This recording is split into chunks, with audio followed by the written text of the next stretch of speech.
we'll be starting with the concept of electric force and electric field.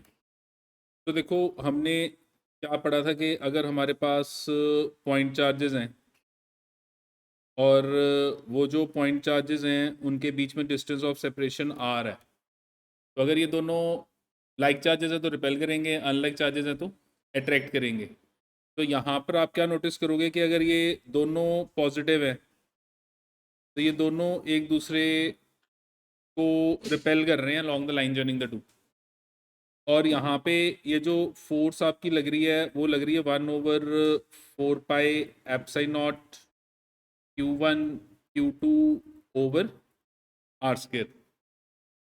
अच्छा, अगर यही वाले दो चार्जेस हैं और मैं यही वाले दो चार्जेस के बीच में कोई मीडियम रख देता हूँ, नॉन कंडक्टिंग मीडियम, जिसका डाइलेक्ट्रिक कांस्टेंट जो है वो K है, या रिलेटिव परमिटिविटी जो है वो एप्सिलॉन आर है। तो यहाँ पे आप क्या नोटिस करोगे कि अब जो फोर्स इनके बीच में लग रही है वो फोर्स की जो वैल्यू होगी वो होगी 1/4 pi epsilon naught into epsilon r Q1 into Q2 over r square. या आप इसको लिख सकते हो 1/4 pi epsilon naught into K Q1 Q2 over r square. अच्छा, अब ये तो चलो हमने रेगुलर में पढ़ा हुआ है। कंपटीशन में हमें क्वेश्चन आएगा कि आपके पास ये दो चार्जेस हैं और इनके बीच में एक से ज़्यादा मीडियम है। एक से ज़्यादा मीडियम मतलब जैसे ये जो रीजन है उस रीजन में जो आपका मीडियम है उसका डाइलेक्ट्रिक कांस्टेंट K1 है, और ये जो आपको रीजन नज़र आ रहा है इस रीजन में जो आपका डाइलेक्ट्रिक कांस्टेंट है वो लेट अस से K2 है। सो अगेन चार्जेस हैं, या तो अट्रैक्ट करेंगे या रिपेल करेंगे डिपेंडिंग ऑन देयर नेचर। अगर मैं दोनों को पॉजिटिव मानता हूं तो रिपेल करेंगे, अगर एक पॉजिटिव एक नेगेटिव है तो अट्रैक्ट करेंगे। पर अब जो यहाँ फोर्स लगेगी, अगर मैं उस फोर्स को कैलकुलेट करना चाहता हूँ तो वो कितनी लगेगी, तो हमें ऐसे क्वेश्चन आएंगे कंपटीशन में कि बीच में एक से ज़्यादा मीडियम है। तो इस केस में जो हमारा फॉर्मूला बनेगा वो बनेगा 1/4 pi epsilon naught Q1 Q2 over. अब देखो ये जो आपके पास रिलेशन है ये 1/4 एप्सिलॉन नॉट, उसके बाद मैं ये जो K आर स्क्वायर है इसको देखो ऐसे लिख सकता हूँ, मैं इसको लिख सकता हूँ √K आर होल स्क्वायर, क्योंकि K मीडियम आर डिस्टेंस के लिए, ये देखो ये जो आपका K मीडियम है वो ये आर डिस्टेंस के लिए, तो मैं यहाँ पर इसको थोड़ा रीअरेंज करके इस तरीके से लिख सकता हूँ। तो मेरे पास यहाँ पे जो K1 मीडियम है वो कौन से डिस्टेंस में है, R1, और जो K2 मीडियम है वो कौन से डिस्टेंस में है, R2। तो मेरा जो यहाँ पे रिलेशन बन जाएगा वो बन जाएगा √K1 into R1 plus √K2 into R2 whole square. अगर बाय चांस तीसरा मीडियम होता तो उसका भी वही आना था √K3 इंटू R3। तो ये जो अब मैंने गिवन रिलेशन देखा है इस रिलेशन को हमने कॉम्पिटिशन्स के लिए याद रखना है, क्योंकि ऑब्वियसली आपको ये रिलेशन अब बार बार ज़्यादा नज़र नहीं आएगा, एक दो न्यूमेरिकल्स होंगे जहाँ पर ये रिलेशन आएगा, लेकिन कॉम्पिटिशन में क्वेश्चन आ जाएगा। तो देखो कंपटीशन में ये क्वेश्चन आया भी हुआ है, तो एक क्वेश्चन हम डिस्कस करते हैं जो आया हुआ है कंपटीशन में। Now question is that force between two identical charges placed at a distance r in vacuum is F। तो हमारे पास दो आइडेंटिकल चार्जेस हैं और ये जो दो आइडेंटिकल चार्जेस हैं इनके बीच में लेटर से डिस्टेंस ऑफ सेपरेशन r है। क्वेश्चन कह रहा है कि राइट नो इनके बीच में जो फोर्स लग रही है वो कितनी है, F। तो आप क्या नोटिस कर रहे हो कि both will repel each other and the value of force is 1/4 pi epsilon naught Q1 Q2 दोनों सेम है तो Q square over r square. ये आपका गिवन रिलेशन आ गया। अच्छा, अब अगर मैं यहाँ पे फर्दर देखूं तो वो कह रहा है कि now a slab of dielectric constant 4 is inserted between these two charges. तो एक डाइलेक्ट्रिक स्लैब डाल दिया। स्लैब का मतलब होता है कि एक पर्टिकुलर पीस डाइलेक्ट्रिक का डाल दिया। पर वो कह रहा है कि if the thickness of the slab is r/2, तो डिस्टेंस ऑफ सेपरेशन तो r है, लेकिन आपने जो स्लैब रखी वो कितने थिकनेस की है, r/2। Then what will be the force between the charges. तो अब चार्जेस के बीच में फोर्स कितनी है। अच्छा देखो, जब इनके बीच में वैक्यूम था तो फोर्स कितनी आपको दी हुई है, F। ये आपको F दिया हुआ है, तो आपने अपना आंसर F के टर्म्स में निकालना है। अब कैसे निकालूंगा, तो मेरे पास देखो, मेरे पास क्या हो गया कि ये गिवन टू चार्जेस हैं और इनके बीच में हाफ जो पोर्शन है वो मेरा डाइलेक्ट्रिक स्लैब हो गया, आधा पोर्शन डाइलेक्ट्रिक स्लैब हो गया। तो आधा पोर्शन अभी भी क्या है, फ्री स्पेस। आधा पोर्शन अभी भी क्या है, फ्री स्पेस। और जो फ्री स्पेस होता है उसका जो डाइलेक्ट्रिक कांस्टेंट है वो हमने पढ़ा हुआ है कि for free space dielectric constant is 1। And जो आपका डाइलेक्ट्रिक कांस्टेंट गिवन स्लैब का है वो आपको कितना दिया हुआ है, वो आपको यहाँ पे दिया हुआ है 4। वो आपको दिया कि वो जो आपने इंसर्ट किया है वो 4। तो यहाँ पे इनके बीच में जो अब न्यू फोर्स लगेगी, अगर मैंने वो न्यू फोर्स निकालनी है तो वो क्या बनेगी, 1/4πε0 Q1 Q2। तो दोनों आइडेंटिकल है, तो क्यू स्केयर ओवर √K1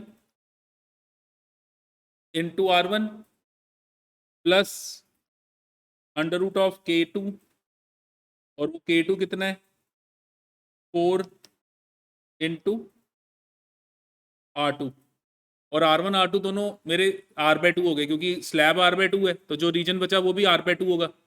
अगर स्लैब बाय चांस r/4 होता तो जो रीजन बनना था वो 3r/4 होना था, जो बचना था। अब यहाँ पे स्लैब r/2 है तो जो रीजन बचा वो r-r/2, तो r/2 रह गया। तो आपके पास यहाँ पे ये 2 ये कैंसिल हो गया, तो आपके पास ये जो वैल्यू है 1/4πε0 क्यू स्केयर ओवर 3/2 r का होल स्केयर। एंड 3/2 का होल स्केयर करोगे तो 9/4। तो आपके पास ये जो फोर्स आएगी ये आ गई 4/9 into 1/4πε0 q square by r square. तो ये जो हमारे पास न्यू फोर्स आई, ये न्यू फोर्स कितनी आ गई, 4/9 टाइम्स ऑफ एफ। तो मेरा जो आंसर आ गया कि अब मैं अगर बीच में स्लैब डालूं तो स्लैब डालने के बाद जो फोर्स आएगी वो कितनी आ जाएगी, 4/9 टाइम्स ऑफ एफ आएगी। तो देखो ये समझ में आया कैसे किया क्वेश्चन। तो इस चीज़ का ध्यान रखना है कि जब भी क्वेश्चन आएंगे तो ये वाली बात याद रखनी है, अगर एक से ज़्यादा मीडियम हुए तो मैं ऐसे हैंडल करूंगा।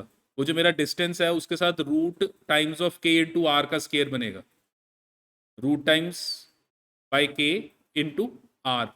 और जितने आपके वहाँ पे अलग अलग मीडियम्स हैं, हर मीडियम का रूट टाइम्स ऑफ के इंटू आर ऐड कर दो और फिर होल स्केयर नीचे डिनोमिनेटर में, और आपका फॉर्मूला लगाओ, फोर्स निकालो। हाँ जी, क्लियर है ये।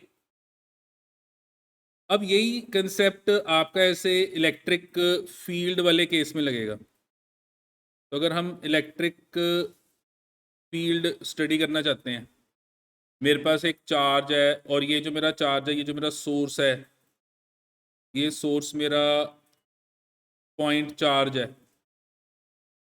तो अगर मेरा source given point charge source है और मैं इस पॉइंट चार्ज से लेट अस से डिस्टेंस r पे हूँ at a given point p, तो मेरे पास इलेक्ट्रिक फील्ड की वैल्यू कितनी होगी, 1/4πε0 q ओवर आर स्केयर।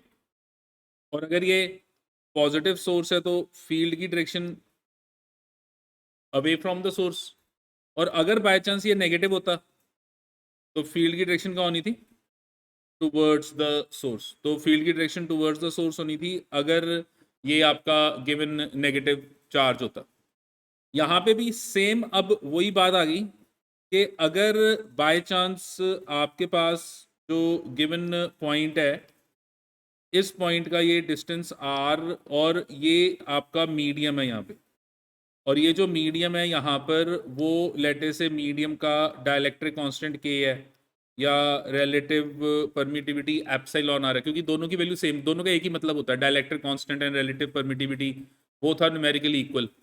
तो आपके पास अगर मैं यहाँ पे कहता हूँ कि बेटा इलेक्ट्रिक फील्ड निकालो, तो यहाँ पे जो आपकी इलेक्ट्रिक फील्ड आएगी वो 1/4 pi epsilon naught into epsilon r q by r square, या 1/4 pi epsilon naught into dielectric constant q by r square.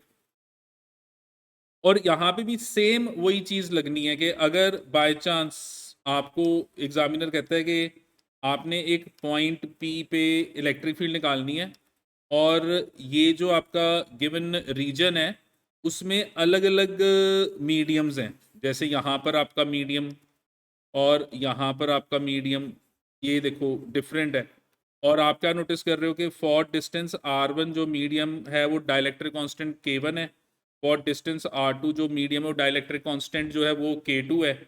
तो यहाँ पर जो आपकी इलेक्ट्रिक फील्ड लगेगी वही है, सोर्स पॉजिटिव है तो फील्ड अवे लगेगी, अगर नेगेटिव है तो फील्ड टुवर्ड्स लगेगी, और वो जो फील्ड की वैल्यू आएगी वो वैल्यू आपकी कितनी आएगी, अगर मैंने वो वैल्यू निकालनी है तो that will be equal to 1/4 pi epsilon naught q over, again मैं क्या करूँगा, root k1 times of distance जितने के लिए वो लग रहा है, आपका मीडियम जितने डिस्टेंस पे लग रहा है, फिर plus root k2 times of distance और इसका होल स्केयर। तो वही जो आपने पीछे किया था, बस वहाँ पे फोर्स निकाल रहे थे, अब आप क्या निकाल रहे हो, फील्ड। तो वही चीज़ याद रखनी है, अगर ऐसे आपके पास मीडियम अलग अलग होंगे तो आप अपने गिवन क्वेश्चन को इस पर्टिकुलर मेथड के साथ क्या करोगे, सॉल्व करोगे। You will solve your given question with this particular method. हाँ जी, क्लियर है ये समझ में आ गया क्या किया हमने, ठीक है। अच्छा, अब यहाँ पे आप क्या नोटिस कर रहे हो कि जो आपकी फील्ड है, अगर मैं पॉइंट सोर्स लूँ तो पॉइंट सोर्स में जो फील्ड है वो inversely proportional to square of r होती है। हमें ग्राफ्स वाले बड़े क्वेश्चन आएंगे कॉम्पिटिशन्स में, ग्राफ्स के साथ रिलेटेड क्वेश्चन आएंगे। तो अगर मैं यहाँ पे देखो नोटिस करता हूँ कि मेरा प्लस क्यू चार्ज है, सोर्स प्लस क्यू है, और मैं ये जो प्लस क्यू सोर्स है इसका मैं ये along x axis graph plot करना चाहता हूँ और ये ओरिजिन पे है। तो यहाँ पे मेरा ओरिजिन है और मेरे को क्वेश्चन आ गया कि you have to plot the graph, आपने ग्राफ प्लॉट करना, और ये आपकी गिवन इलेक्ट्रिक फील्ड होगी और ये आपका एक्स एक्सिस हो गया, तो आपने एक्स एक्सिस के लॉन्ग ग्राफ प्लॉट करना है। अब देखो यहाँ पे पॉइंट चार्ज है, आपका पॉइंट अगर इधर है और आप ये डिस्टेंस लेते हो आर, तो आपको पता है कि जो आपकी इलेक्ट्रिक फील्ड होगी वो कैसी होगी, inversely proportional to r square. अच्छा, अगर आप बिल्कुल चार्ज के क्लोज हो गए, बिल्कुल चार्ज के क्लोज हो गए, तो ये आर ऑलमोस्ट जीरो के क्लोज होगा, तो ई इलेक्ट्रिक फील्ड क्या हो जाएगी, इन्फिनिटी, इनफिनाइट हो जाएगी। तो near the point source, near the point source electric field is infinite, electric field क्या है, इनफिनाइट है, और जैसे जैसे उससे दूर जा रहे हो तो वो कम हो रही है, और कैसे कम हो रही है, it is inversely proportional to r square. तो यहाँ पर अगर मैं गिवन केस को नोटिस करूं तो यहाँ पे मैं क्या नोटिस करूंगा कि इस पॉइंट पे मेरी जो इलेक्ट्रिक फील्ड की डायरेक्शन होगी और मेरा जो पॉजिटिव एक्स एक्सिस दोनों सेम डायरेक्शन में है, मतलब पॉजिटिव मतलब मेरी डिस्प्लेसमेंट की डायरेक्शन, एक्स एक्सिस मैं पॉजिटिव एक्स एक्सिस को प्लस मान के चल रहा हूँ, तो मेरी फील्ड और एक्स दोनों की डायरेक्शन क्या है, सेम है। तो मेरा जो ग्राफ बनेगा वो देखो ऐसा बनेगा, क्योंकि ये इनवर्सली प्रोपोर्शनल का ग्राफ हो गया। लेकिन आपका एक्स एक्सिस देखो यहां पर भी, ये देखो अगर आप अब ध्यान से देखो, अगर आपका पॉइंट ये है पी डैश, तो आप क्या नोटिस कर रहे हो कि ये जो आपका पी डैश पॉइंट है, ये वाला पॉइंट, ये पॉइंट अब ओरिजिन के लेफ्ट साइड पे है, और अगर मैं इस पॉइंट पे इलेक्ट्रिक फील्ड देखूं, बता सकते हो किस डायरेक्शन में बनेगी इलेक्ट्रिक फील्ड? सोर्स के अवे। और अगर आप ध्यान से देखो तो ये जो फील्ड है और पॉजिटिव एक्स एक दूसरे के क्या है? ऑपोजिट। तो अब मैं इस फील्ड को अगर इसी ग्राफ में रिप्रेजेंट करूंगा तो ये मेरी नेगेटिव फील्ड हो जाएगी। क्यों? क्योंकि एक फील्ड पॉजिटिव एक्स, ये देखो जो पॉजिटिव एक्स में लग रही थी उसको मैंने प्लस मान लिया। तो जो फील्ड अब ये देखो, ये जो फील्ड है जो पॉजिटिव एक्स के ऑपोजिट लग रही है, जो मैंने पहले ग्राफ में फील्ड बनाई थी, अब जो मैं फील्ड बना रहा हूं, ये दोनों एक दूसरे के क्या हैं? ऑपोजिट हैं। तो ग्राफ में दिखना चाहिए कि ये दोनों एक दूसरे के क्या हैं? ऑपोजिट हैं। तो ये फील्ड क्या होगी? नेगेटिव होगी। और अगर ये फील्ड नेगेटिव होगी तो again near the source field is infinite. तो मेरा जो ग्राफ बनेगा वो इस टाइप से बनेगा। और अगर आप ध्यान से नोटिस करो तो आप अब ये देखो, ये ग्राफ अगर आप देखो तो ये इस ग्राफ में ये दो लाइंस बन रही हैं। एक एक इस रीजन के लिए बन रही है, एक इस रीजन के लिए बन रही है। क्योंकि आपने एक्स एक्सिस के ऊपर फील्ड देखनी थी, तो एक्स एक्सिस में आप जीरो से राइट साइड भी जा रहे हो, एक्स एक्सिस में आप जीरो से लेफ्ट साइड भी जा रहे हो। जब आप जीरो से राइट साइड जा रहे हो तो फील्ड की डायरेक्शन जो है वो कहाँ है? वो टुवर्ड्स पॉजिटिव एक्स है। और जब आप लेफ्ट साइड पे हो तो फील्ड की डायरेक्शन कहाँ है? वो नेगेटिव एक्स में है। और पहली जो फील्ड आपने बनाई थी और जो अब फील्ड बना रहे हो, दोनों एक दूसरे के ऑपोजिट डायरेक्शन में है। तो अगर पहली फील्ड को प्लस लिया है तो ये दूसरी फील्ड क्या होगी? माइनस में होगी। और इस केस में आप ये ग्राफ जो है वो यहां से क्यों शुरू कर रहे हो? क्योंकि नियर द चार्ज, क्योंकि आपका जो चार्ज है, आपका जो बेसिकली चार्ज है वो ओरिजिन पे है, यहां पे है आपका charge. And near the charge field is infinite. Infinite और किधर को? लेफ्ट साइड को। तो नेगेटिव में फील्ड इन्फिनाइट। तो ये मेरा ग्राफ बन गया। ऐसे ही आपको एग्जामिनर कह देगा कि माइनस क्यू पॉइंट सोर्स है, और माइनस क्यू पॉइंट सोर्स है, और ये जो माइनस क्यू पॉइंट सोर्स है, आपने इस माइनस क्यू पॉइंट सोर्स इसकी फील्ड को प्लॉट करना है अलोंग योर एक्स एक्सिस के लॉन्ग प्लॉट करना है। हाँ जी, अब आप बता सकते हो कि कैसे करूंगा? ये ओरिजिन पे मैंने चार्ज रखा हुआ है। तो अगर मैंने इस चार्ज को ओरिजिन पे रखा है तो देखो, अगर मैं यहाँ पे पॉइंट पी लेता हूँ तो मेरी फील्ड की डायरेक्शन क्या बनेगी? ये मेरी फील्ड की डायरेक्शन टूवर्ड्स। तो मैंने अगर ये एक्स एक्सिस को प्लस मान के चल रहा हूँ, इस डायरेक्शन को प्लस मान के चल रहा हूँ, तो फील्ड मेरे जिस डायरेक्शन को प्लस मान रहा हूँ उसके क्या है? ऑपोजिट। तो ये फील्ड को मैं माइनस में लूंगा।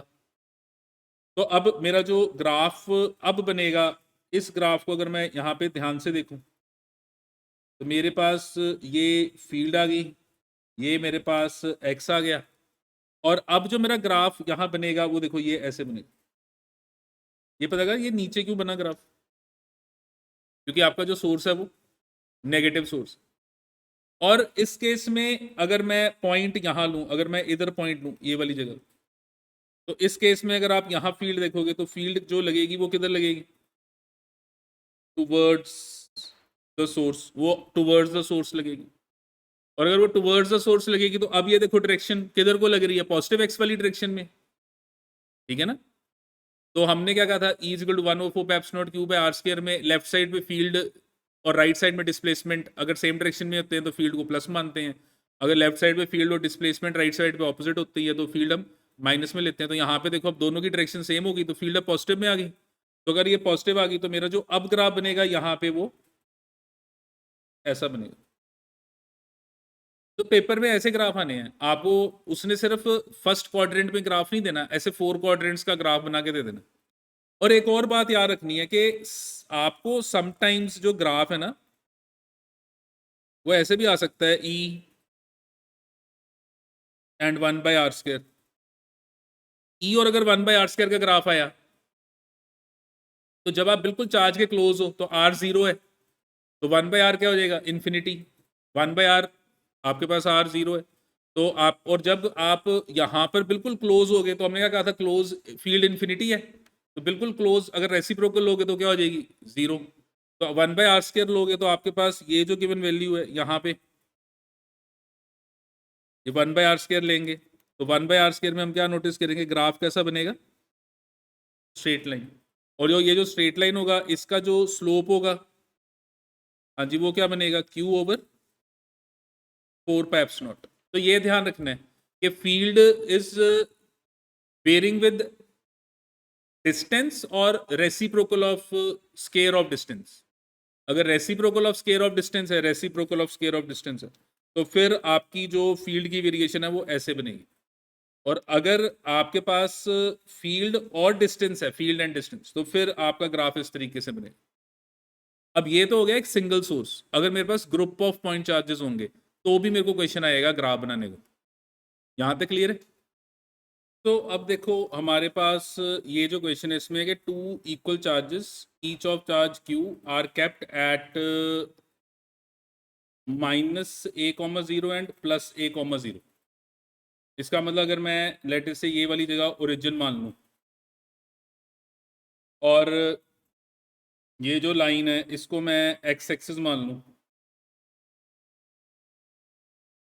तो मेरा एक जो चार्ज है वो +q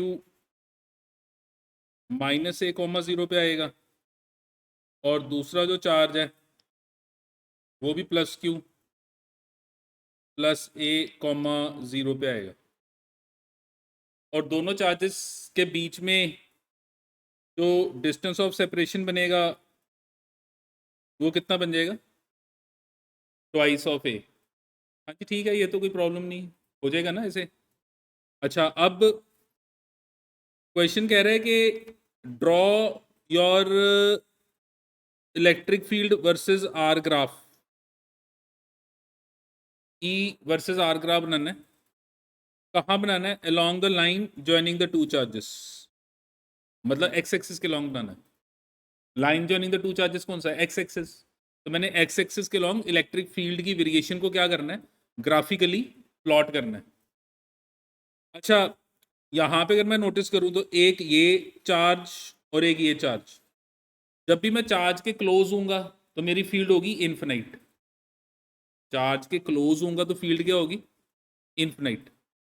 और यहाँ पे हमने क्या पढ़ा था? न्यूट्रल पॉइंट का कंसेप्ट, कि if you have like charges, two point like charges, then the neutral point means the point where field is zero will lie on the line joining the two closer to the charge of less magnitude। पढ़ा था ना हमने? यहां पे दोनों का magnitude same है तो न्यूट्रल पॉइंट कहां लाई करेगा? मिड पे। तो मिड मतलब ओरिजिन पे। तो मैं क्या नोटिस करूंगा कि ये जो ओरिजिन है ये न्यूट्रल पॉइंट है, ये वो पॉइंट है जहां पे इलेक्ट्रिक फील्ड जीरो है। तो मैं क्या नोटिस कर रहा हूँ कि ये जो न्यूट्रल पॉइंट वाली जगह है, ये जो न्यूट्रल पॉइंट वाली जगह है, इस न्यूट्रल पॉइंट वाली जगह पे इलेक्ट्रिक फील्ड जो है जीरो होगी। इसका क्या मतलब है? इसका मतलब पता है क्या है? इसका मतलब ये है कि अगर मैं इस रीजन में देखूंगा ये वाला, तो इस रीजन में ये जो ए वाला चार्ज है उसका इन्फ्लुएंस ज्यादा है, क्योंकि मैं ए वाले के क्लोज हूं और ये जो बी वाला चार्ज है इससे थोड़ा दूर हूं। तो ये वाला जो रीजन मेरे को नजर आ रहा है, इस रीजन में किसका असर ज्यादा होगा? जो ए पॉइंट पे चार्ज है। और अगर मैं ये वाला रीजन लेता हूं, ये वाला रीजन, ये वाला, तो इस रीजन में किसका असर ज्यादा होगा? बी वाले चार्ज का। समझ में आ रहा है क्या कह रहे हैं? क्योंकि ये जो आपको जगह नजर आ रही है ये वाली, इस जगह पे दोनों का असर बैलेंस हो रहा है, दोनों का इन्फ्लुएंस क्या हो रहा है? बैलेंस हो रहा है। तो अगर ये बैलेंस हो रहा है तो इतने रीजन में आप क्या नोटिस करोगे कि ए वाले चार्ज का असर ज्यादा है और ये वाला जो आपका रीजन होगा, इस रीजन में बी वाले चार्ज का असर ज्यादा है। और मेरी जो फील्ड की वेरिएशन होती है पॉइंट चार्ज में वो ऐसे होती है, inversely proportional to square of r. So अगर अब मैं इसको ग्राफिकली प्लॉट करूं तो कैसे करूंगा? देखो मेरे पास ये जो है ये मेरा पॉइंट ए है, ये जो है ये मेरा पॉइंट बी है। ये वो दो पॉइंट्स हैं जहां पे क्या था? +q charge. ये मेरा एक्स एक्सिस है, यहाँ पे मैं अपनी फील्ड जो है वो प्लॉट कर रहा हूँ। ये मेरा ओरिजिन हो गया और ओरिजिन पे मेरी फील्ड की वैल्यू क्या होगी? जीरो। अच्छा, अगर मैं यहाँ इस पर्टिकुलर पॉइंट पे हूँ, यहाँ पे ये वाले पॉइंट पे हूँ, तो ये वाला पॉइंट जो है वो आपका इधर आ गया। ये वाला पॉइंट, ये वाला पॉइंट आपका इधर आ गया। तो आप क्या नोटिस करोगे कि ए का असर यहाँ पे ज़्यादा है, और ए के कारण फील्ड की डायरेक्शन क्या बनेगी, राइट साइड, और डिस्प्लेसमेंट और फील्ड की डायरेक्शन सेम है, तो फील्ड पॉजिटिव लूंगा मैं, और नियर द चार्ज है तो इन्फिनिटी। तो मैं ये वाली जगह के लिए जो अपना ग्राफ है वो कहाँ से स्टार्ट करूंगा, ये बिल्कुल इन्फिनाइट मतलब ऊपर से स्टार्ट करूंगा, ठीक है। अब अगर मैं लेट्स से यहाँ आता हूँ, ये वाली जगह लेता हूँ, ये वाली, तो ये मेरा ये पॉइंट यहाँ आ गया, ये वाला पॉइंट। अब ये पॉइंट पे अगर मैं देखूं तो किसका इन्फ्लुएंस ज़्यादा है, बी का, और बी का इन्फ्लुएंस ज़्यादा है तो बी के अकॉर्डिंगली फील्ड की डायरेक्शन क्या बनेगी, हाँ जी, किधर को आ रही है फील्ड, पॉजिटिव एक्सिस के ऑपोजिट। तो मैं इस फील्ड को क्या लूंगा, नेगेटिव, क्योंकि ये डिस्प्लेसमेंट वाली डायरेक्शन के ऑपोजिट है, इसको क्या लूंगा, नेगेटिव। और क्योंकि मैं नियर द चार्ज हूं तो फील्ड क्या होगी, infinite, near the charge infinite, और फील्ड को क्या लूंगा, नेगेटिव। तो ये वाली जगह नियर द चार्ज इन्फिनाइट और फील्ड को क्या लूंगा, नेगेटिव। तो मेरा जो ग्राफ है वो देखो इस टाइप का बन जाएगा, और ये देखो ये यहां से क्यों निकला, क्योंकि यहां पे मेरी फील्ड क्या है, जीरो। तो ग्राफ वैसे ही बन रहा है, वो जैसे मैंने देखो ये ऐसे करके ग्राफ बनाता था, तो ग्राफ उसी टाइप से बन रहा है, लेकिन अब ग्राफ जो है वो इस साइड पे इंफिनिटी से फिर इस साइड पे इंफिनिटी चल जाएगा। लेकिन ये देखना है कि प्लस कहाँ लेना है, माइनस कहाँ लेना है। अच्छा, अगर अब मैं अपना जो गिवन पॉइंट है, अगर मैं वो जो पॉइंट है अब अगर यहां लूं, ये वाली जगह पे लूं, ये वाली जगह पे पॉइंट, अब ये देखो ये जो आपका पॉइंट आप ले रहे हो वो यहां ले रहे हो, किसका असर ज्यादा होगा, ऑब्वियसली बी का असर ज्यादा होगा। तो बी के कारण किधर को फील्ड लगेगी, हाँ जी, ये प्लस के कारण किधर को फील्ड लगेगी, और ये जो फील्ड की डायरेक्शन है और आपकी डिस्प्लेसमेंट दोनों सेम है, तो फील्ड अब क्या हो जाएगी, पॉजिटिव, और near the charge infinite.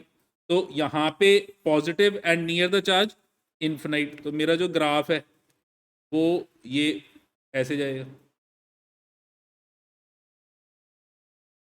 And अगर मैं लेटेस्ट से यहाँ पे पॉइंट लेता हूँ, ये वाली जगह पे पॉइंट लेता हूँ, तो अगर मैं यहाँ पे पॉइंट लेता हूँ ये वाली जगह पे, तो बताओ अब यहाँ पे क्या होगा, मैं प्लस क्यू, ए पे जो प्लस क्यू है उससे लेफ्ट साइड पे हूँ, तो मैं अब ये जो ए पे प्लस क्यू यहाँ पर हूँ मैं ये वाली जगह पे, हाँ जी, किधर को फील्ड होगी, हाँ जी बताओ किधर को होगी, ये प्लस जो फील्ड देगा वो अपने ऑपोजिट देगा, और जब वो अपने ऑपोजिट देगा तो ये फील्ड की डायरेक्शन और डिस्प्लेसमेंट डायरेक्शन ऑपोजिट है, तो ये फील्ड क्या हो जाएगी, नेगेटिव। और अगर ये फील्ड नेगेटिव होगी तो आप इस फील्ड को कहाँ से बनाओगे, इन्फिनिटी से, कौन सी, माइनस। तो ये जो है आपका ग्राफ ये नीचे से स्टार्ट होगा, और जब ये ग्राफ नीचे से स्टार्ट होगा तो आपका ये जो ग्राफ है ये ऐसे बनेगा। तो ये हमारी ग्राफ की वेरिएशन है, ऐसे पेपर में क्वेश्चन आने हैं आपको, ये वेरिएशन ऐसे 4 वेरिएशंस बनी होंगी, आपने टिक करके बताना है कौन सी वेरिएशन करेक्ट है। हाँ जी, समझ में आया कैसे, मैंने कैसे देखा, मैंने सिंपल देखा ई कहाँ पे जीरो है, मैंने फिर ये देखा कि नियर द चार्ज फील्ड जो है वो इन्फिनाइट होती है, और ये देखा कि फील्ड की डायरेक्शन कहाँ बन रही है, अगर वो मेरे डिस्प्लेसमेंट की डायरेक्शन में बन रही है तो मैं फील्ड को पॉजिटिव लेके चलूंगा, डिस्प्लेसमेंट की डायरेक्शन के ऑपोजिट बन रही है तो फील्ड को नेगेटिव लेके चलूंगा। तो आपको न्यूट्रल पॉइंट निकालना आना चाहिए।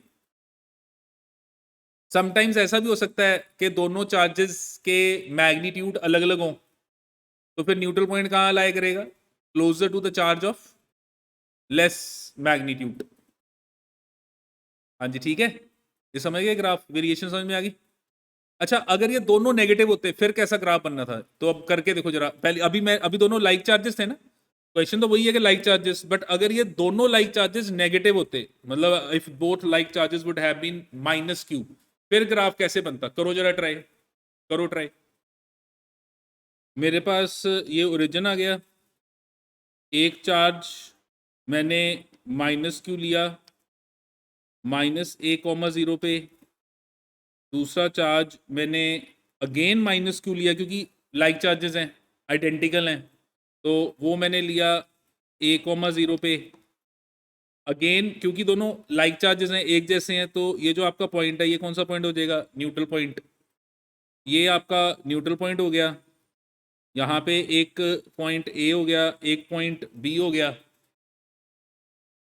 अब मैं यहाँ पे इलेक्ट्रिक फील्ड और ये जो एक्स एक्सिस है इसके अलोंग वेरिएशन ऑफ फील्ड देखना चाहता हूँ। तो मेरे पास पहले तो ये जो ओरिजिन है, ओरिजिन वहाँ पे मेरी फील्ड क्या होगी, 0। फिर अगर मैं ये जो मेरा माइनस क्यू एट ए है, अगर मैं इसके ये क्लोज हूँ, लेफ्ट साइड पे क्लोज हूँ, तो माइनस क्यू एट ए का इन्फ्लुएंस यहाँ पे ज़्यादा है, तो इसके कारण फील्ड किधर को लगेगी, टूवर्ड्स। तो मेरी जो फील्ड की डायरेक्शन होगी वो ऐसे टूवर्ड्स होगी।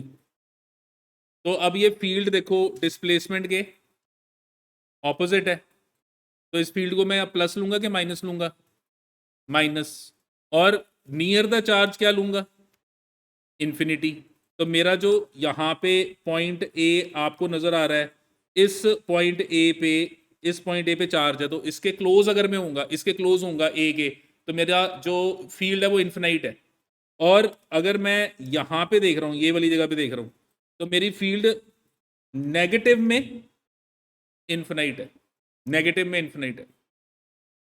और अगर मैं लेटेस्ट से ये वाली जगह देख रहा हूँ, ये वाली जगह, और ये जो जगह आप देख रहे हो ये माइनस क्यू एट बी है, तो यहाँ पे ये माइनस क्यू का असर ज़्यादा होगा।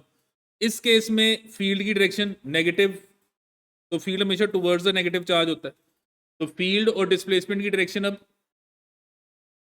सेम है, तो फील्ड पॉजिटिव होगी।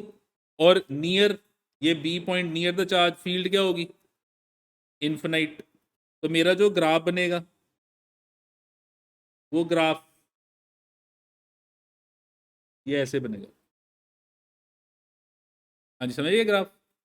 और अगर मैं अब जो गिवन पॉइंट ले रहा हूँ वो यहाँ ले रहा हूँ, ये इस साइड ले रहा हूँ, यहाँ पे इस साइड, तो मेरा जो चार्ज है वो कैसा चार्ज है, नेगेटिव है, तो फील्ड की डायरेक्शन टूवर्ड्स द चार्ज। तो टूवर्ड्स द चार्ज, हाँ जी, फील्ड क्या लूंगा, प्लस के माइनस, माइनस डिस्प्लेसमेंट के ऑपोजिट है, तो फील्ड लूंगा माइनस, और इन्फिनिटी में माइनस। तो मेरा जो ग्राफ बनेगा वो अब इन्फिनिटी में माइनस, ये मेरा ग्राफ बन गया। और अगर मैं अपना जो गिवन पॉइंट है वो पॉइंट मैं लेटेस्ट से कंसिडर कर रहा हूँ, ये वाला पॉइंट, तो नेगेटिव, तो फील्ड की जो डायरेक्शन होगी वो टूवर्ड्स द चार्ज होगी। और अगर फील्ड की डायरेक्शन टूवर्ड्स द चार्ज होगी तो फोर्स, यहाँ पे क्या नोटिस करोगे, डिस्प्लेसमेंट और फील्ड सेम डायरेक्शन में हो गए, तो आपका जो ग्राफ होगा प्लस में फील्ड बनेगी, and near the charge infinite होगी। तो ये मेरा ग्राफ बन गया। हाँ जी, समझ में आया, दोनों ग्राफ में फ़र्क है। तो आपको एग्जामिनर दोनों प्लस भी दे सकता है, दोनों माइनस भी दे सकता है, देखना कैसे है ये समझ में आ गया। हाँ जी, क्लियर है।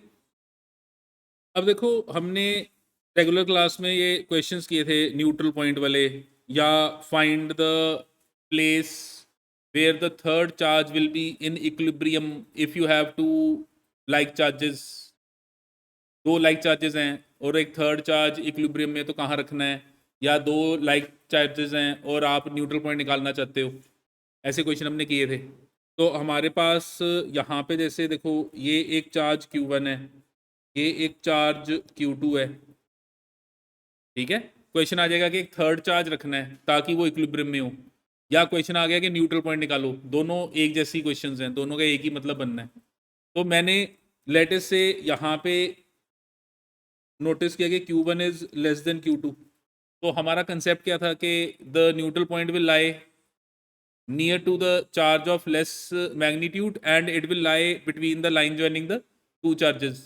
तो मेरा जो न्यूट्रल पॉइंट है, ये न्यूट्रल पॉइंट ये लाई करेगा near to the charge of less magnitude between the two charges.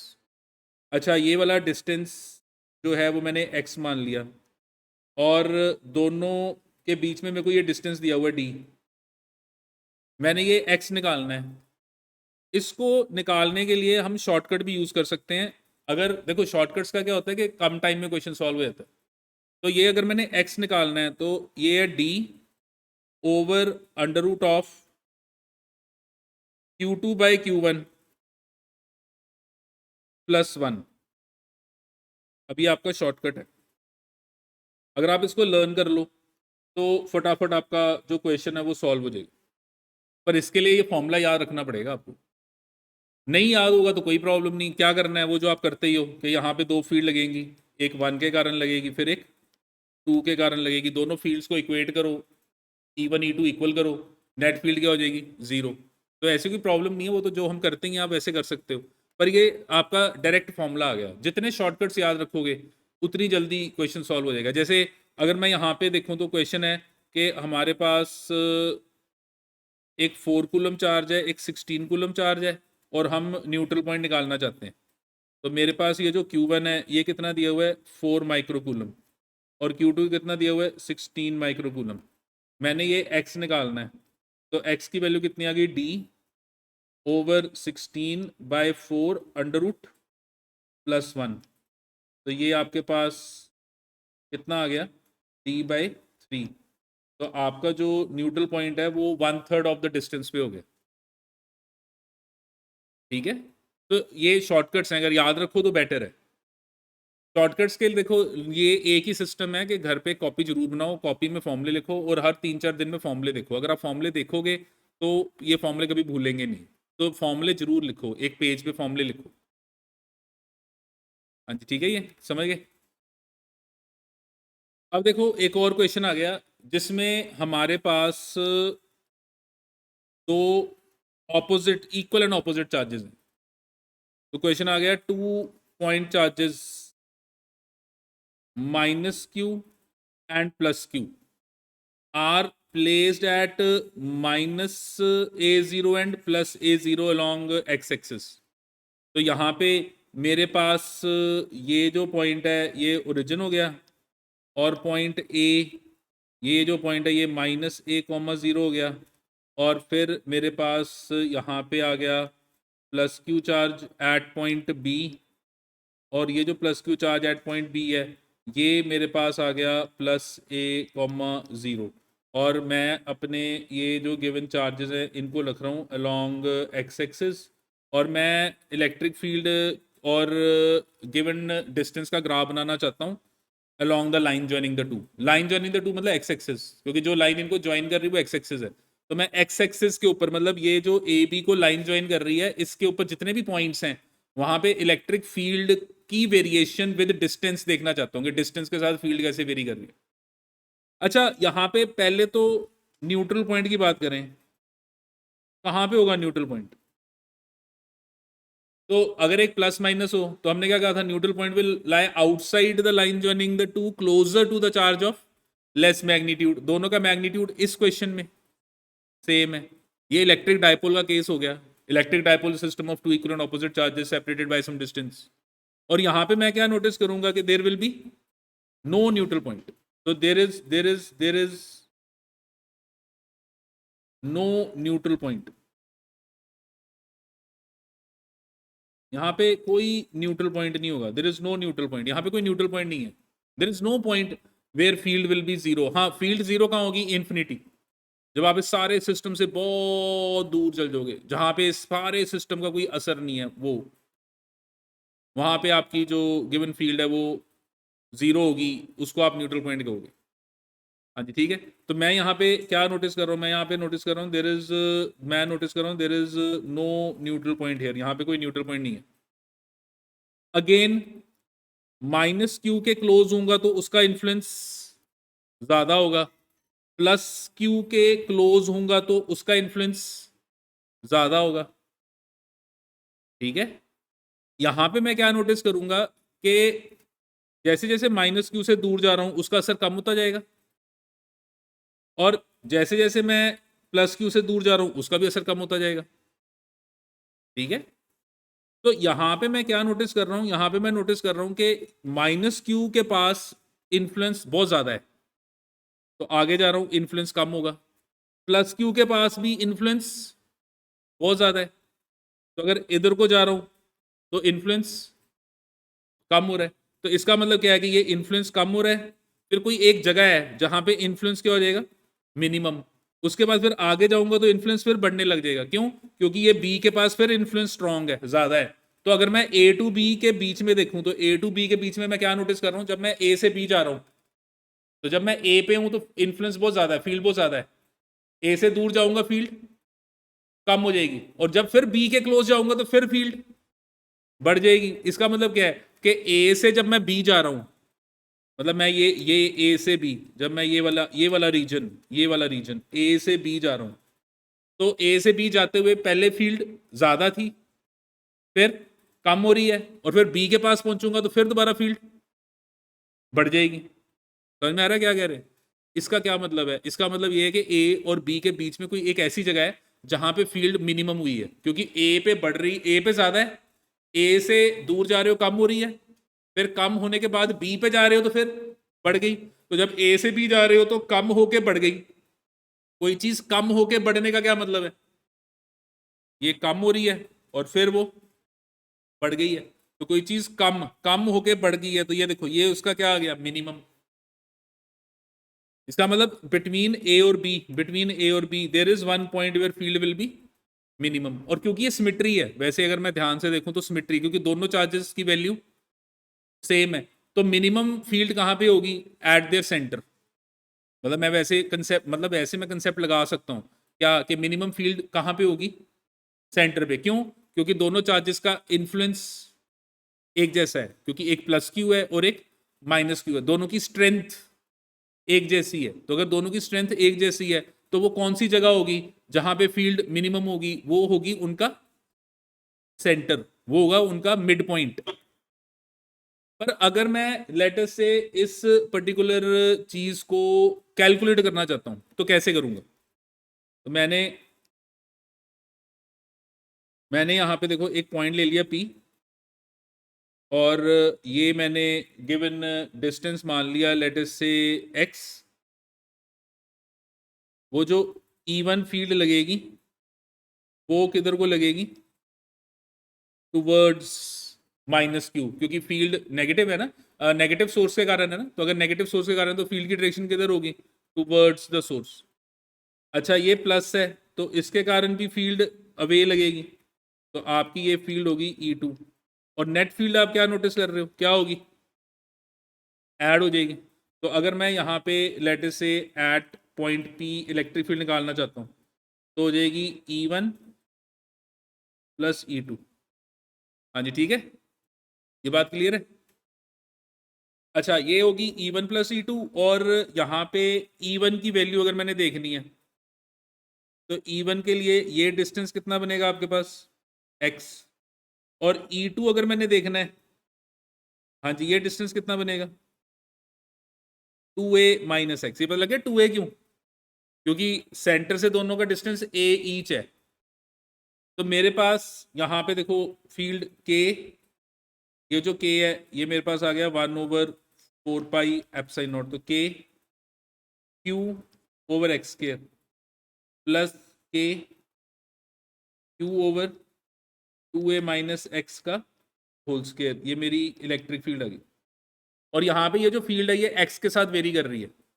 तो अगर मैं यहाँ पे for minimum value of E निकालना चाहता हूं तो मैं ये DE/dx को क्या पुट करूंगा, 0।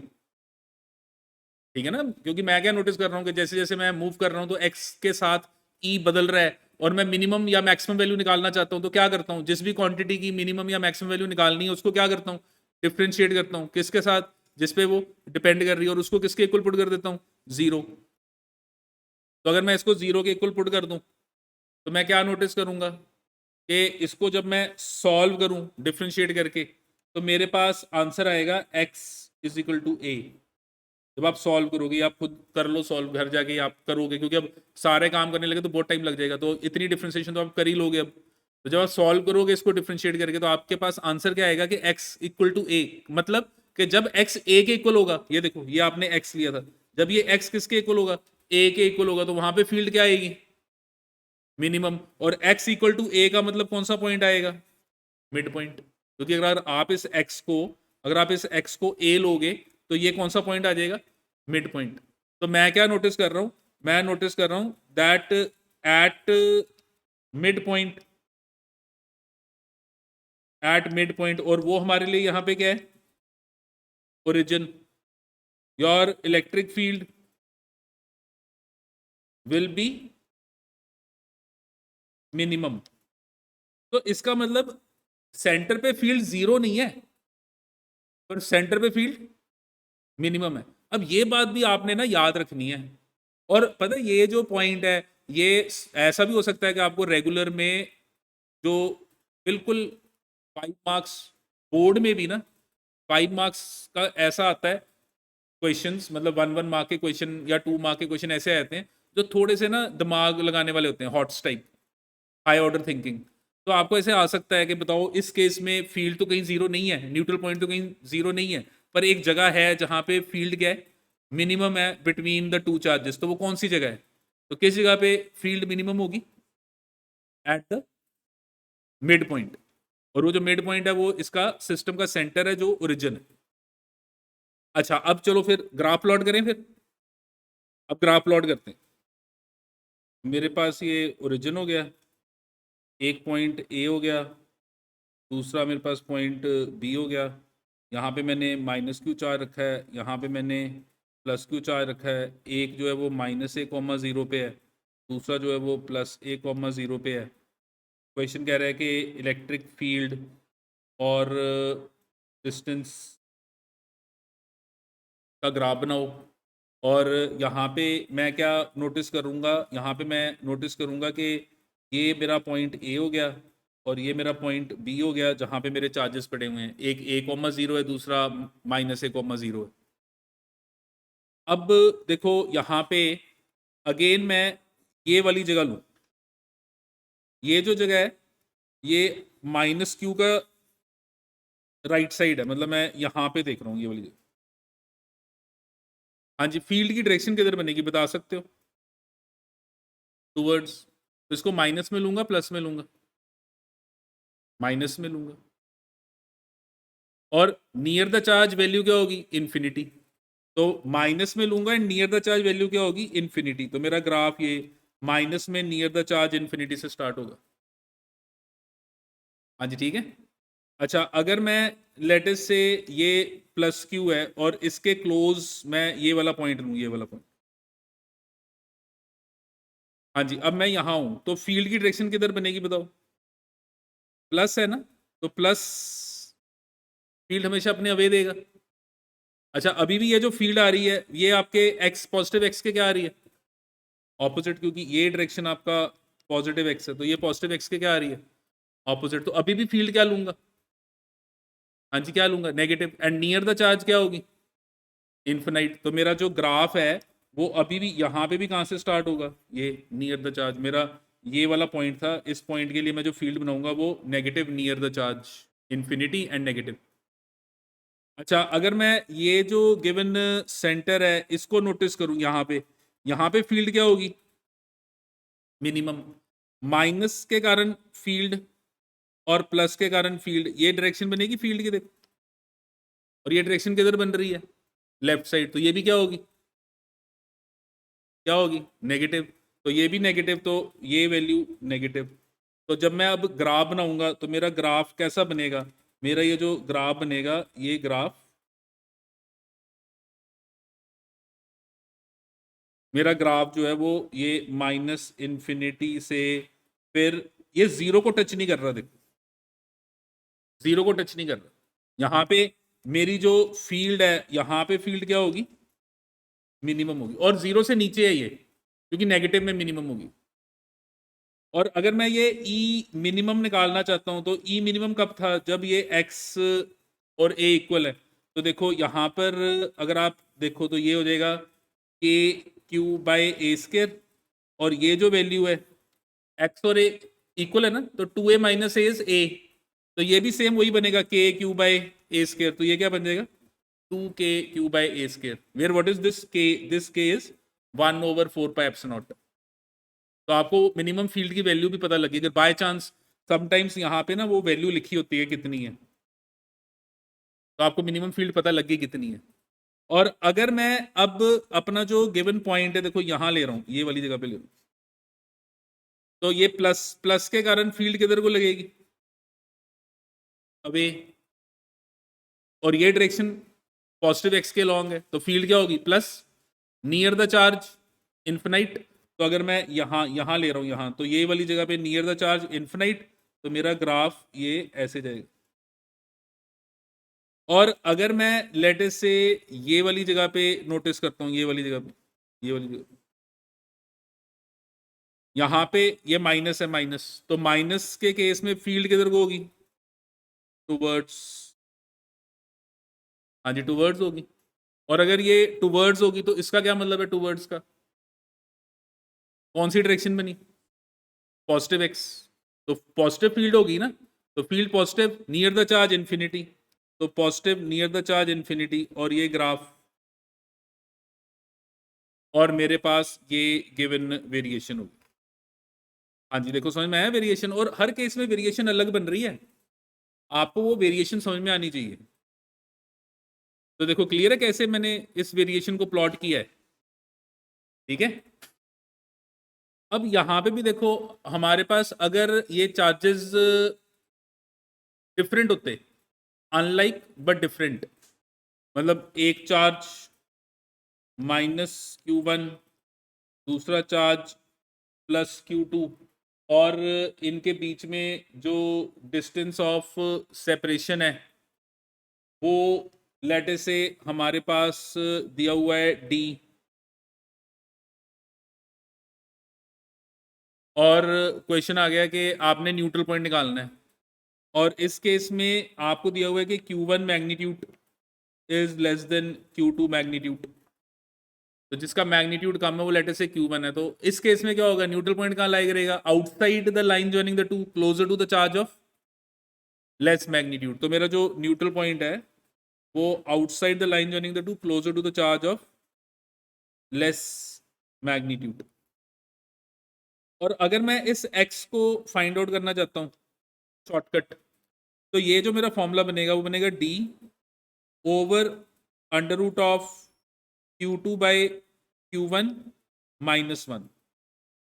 पीछे आपने जब लिखा था तो वो d under root of q2 by q1, आगे क्या था? +1, अब क्या आ गया? Under root of q2 by q1 -1। तो जैसे आपको क्वेश्चन में दिया हुआ है कि ये लेटेस से आपका जो चार्ज है वो 4 माइक्रोकूलम है, लेटेस से इसको हम प्लस मान रहे हैं, ये आपको क्वेश्चन में दिया हुआ है ये -16 माइक्रोकूलम है। अब अगेन 4 कम है, तो न्यूट्रल पॉइंट जो है वो 4 के क्लोज लाई करेगा।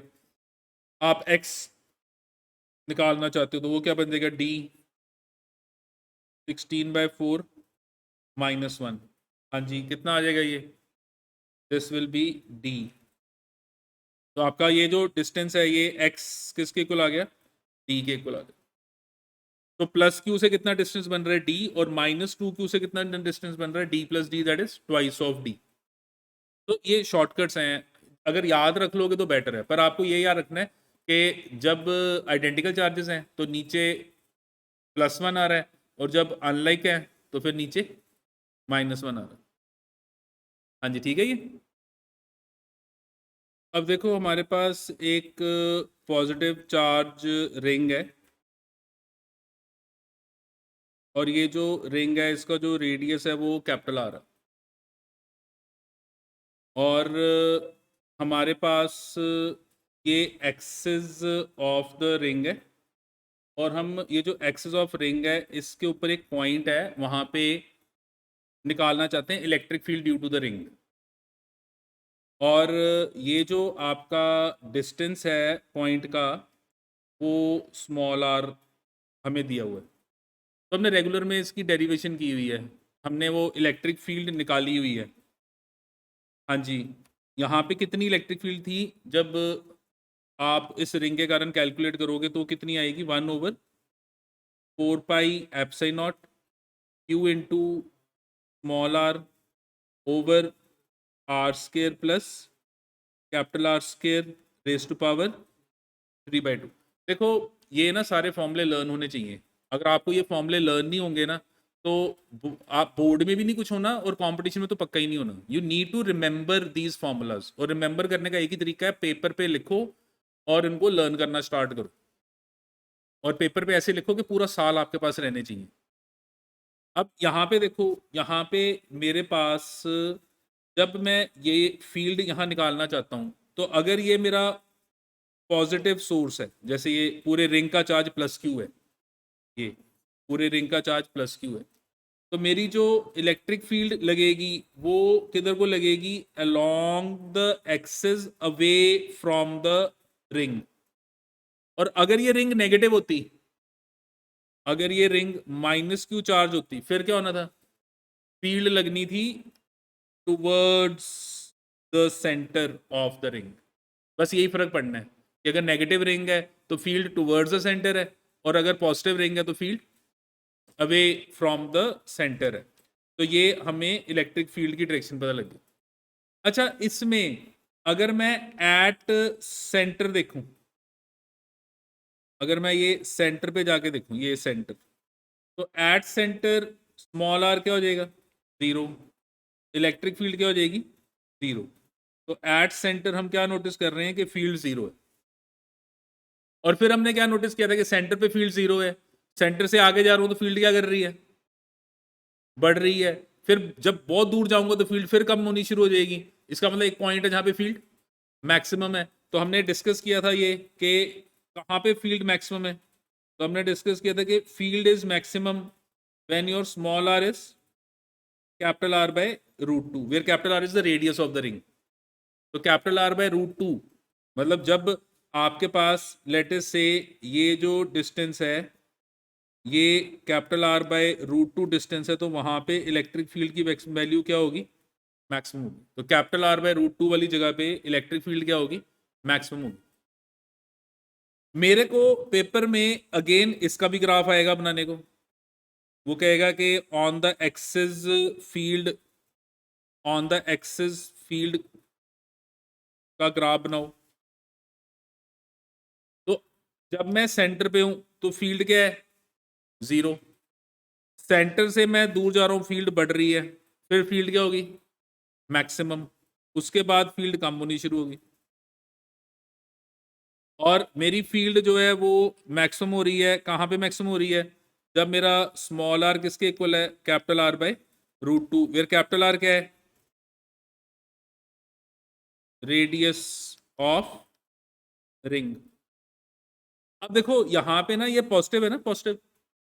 अब अगर इस जगह को मैं ओरिजिन मान के चलूं, तो एक्सिस अगर आप ध्यान से नोटिस करो, देखो ये पीछे इधर भी एक्सिस है, ये लाइन भी एक्सिस है।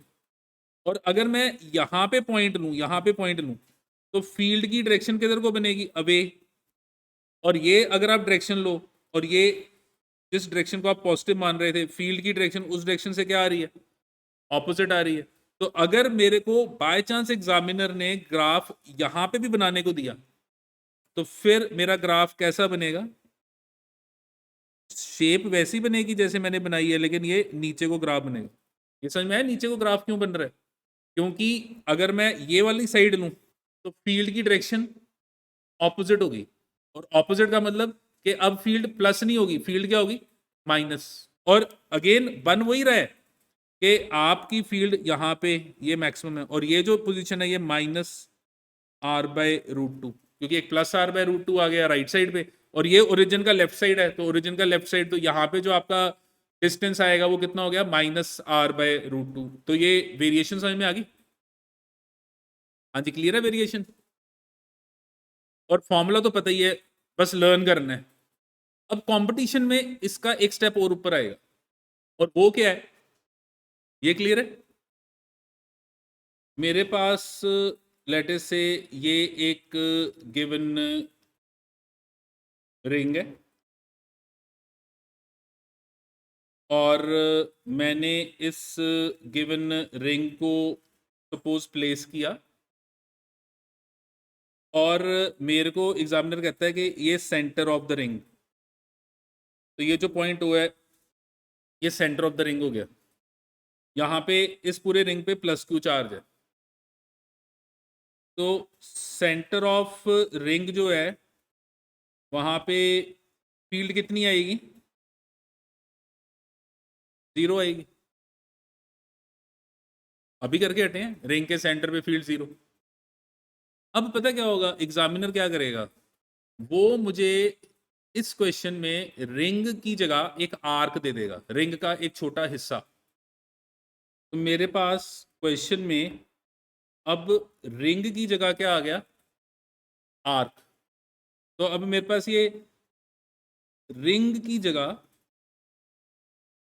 आर्क आ गया, और जब ये मेरे पास रिंग की जगह आर्क आया तो ये चार्ज्ड आर्क है जिसके ऊपर चार्ज प्लस क्यू है। और जनरली जब ये ऐसे चार्ज आएगा तो मेरे को एग्जामिनर ये लीनियर चार्ज डेंसिटी के बेसिस पे दे देगा।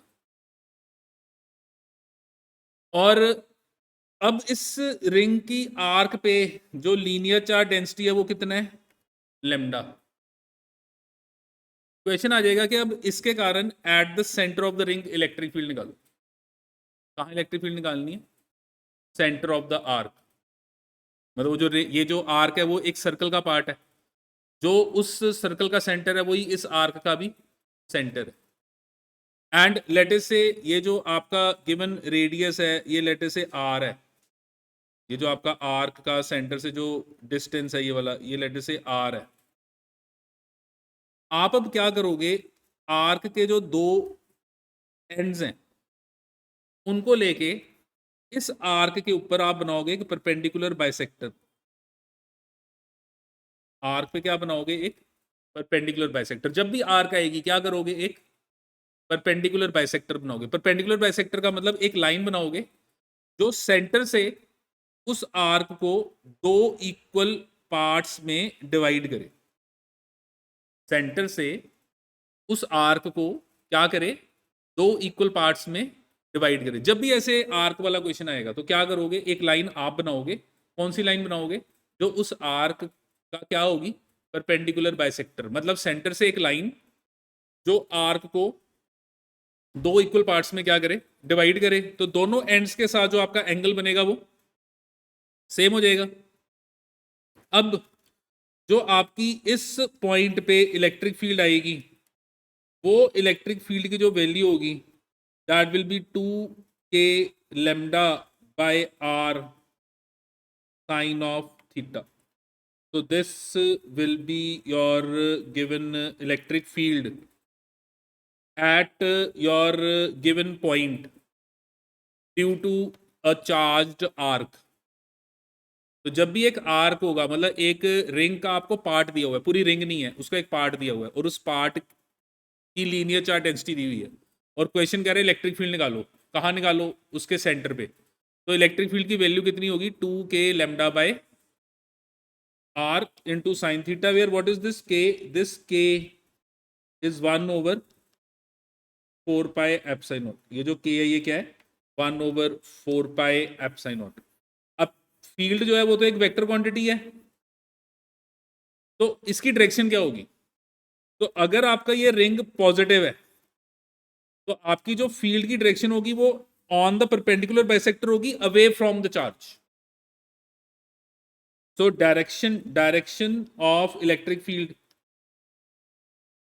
direction of electric field will be along perpendicular bisector।